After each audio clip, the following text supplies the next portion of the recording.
Bonjour à tous. Aujourd'hui, une étude sur une lettre du Rabbi, les fameuses Igrot Kodesh. C'est un homme appelé Mordechai Rich qui écrit une lettre au Rabbi. Une petite anecdote déjà pour l'introduire. C'était une personne très aisée, très riche, qui avait une grande chaîne, un grand magasin de manteaux pour femmes, qui un jour va vendre ce magasin-là, mais va demander à l'acheteur de ne pas ouvrir ce magasin pendant Shabbat, c'était la condition de la vente. L'acheteur accepta, puis devint lui-même shomer Shabbat.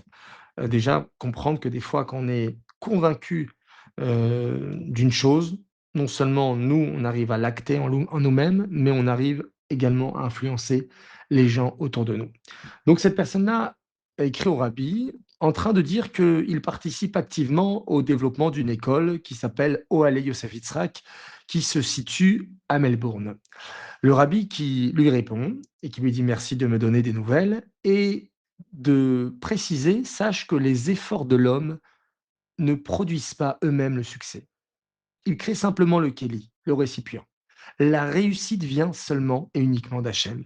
Alors toi, continue à travailler sérieusement, à investir, à être déterminé dans ce que tu fais, mais n'oublie jamais que ce ne sont pas tes efforts, c'est Akadosh Baruch Hu. On fait simplement le kéli». Le rabbi qui explique qu'aujourd'hui, plus que jamais,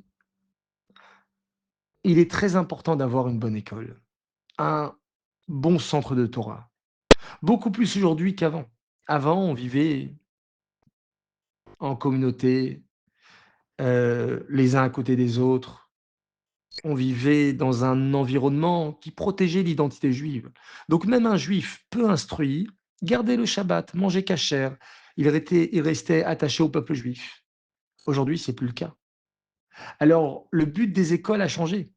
Avant et pourquoi l'école a été créée, c'était pour éviter l'ignorance. Aujourd'hui, une école chassidique sert à éviter l'assimilation. Le problème principal aujourd'hui, c'est pas qu'un enfant il ignore la Torah. Le problème, c'est qu'il risque de quitter complètement le judaïsme. C'est pour ça que l'école juive a une responsabilité énorme.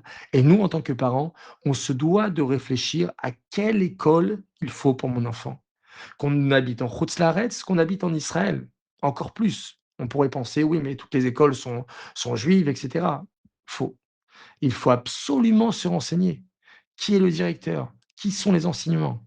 Qui sont les enseignants? Qui sont les élèves? Qui sont les parents d'élèves? Qu'est-ce que mon enfant, il va voir toute la journée? Le rabbi, il emploie une image forte et dit que les écoles doivent devenir des forteresses. Parce que l'environnement extérieur, il est tellement difficile, c'est ce que le rabbi précédent avait dit lorsqu'il est venu en Amérique, il a dit: «L'Amérique n'est pas différente, faut pas croire qu'on est en Amérique, que tout va bien se passer, qu'on va pouvoir faire Torah et mitzvot comme il faut». Non, il y a le danger de l'assimilation. Donc une école, elle doit être une forteresse, une protection, un refuge, un lieu d'identité, un lieu d'appartenance. Et c'est pas seulement transmettre des connaissances, c'est garder l'enfant connecté à son âme juive. Ensuite, le rabbi, il rappelle un enseignement de nos chachamim, que celui qui sauve une âme juive sauve un monde entier. Donc une école, elle doit compter des dizaines, des centaines, des milliers d'élèves parce que chaque enfant représente un monde entier. Ensuite, Mordechai Rich qui demande au rabbi: «Est-ce qu'on quelle doit être l'identité idéologique de notre école?» Et le rabbi qui répond: «Il faut donner aucune couleur politique à l'école. La Torah, elle appartient à tous les juifs. La Torah, elle rassemble, alors que la politique, elle divise». Donc c'est important, comme au mont Sinaï, d'accord, qu'il y avait 600 000 juifs qui étaient présents, ils ont tous reçu la même Torah au même moment. Il n'y avait pas une Torah pour les intellectuels, une Torah pour les militants, une Torah pour les riches ou pour les pauvres. Non, il y avait une seule Torah pour tous. Donc, le l'idée de cette lettre, c'est, ben, déjà d'encourager ceux qui investissent, de faire comprendre que c'est Hachem qui est au-dessus de tout.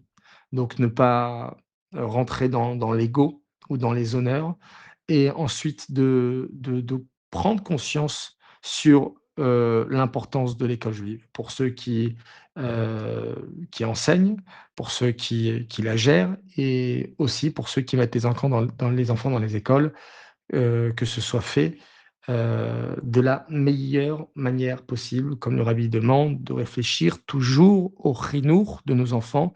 Quelle va être la meilleure solution et donc là, en l'occurrence, la meilleure école pour mon enfant?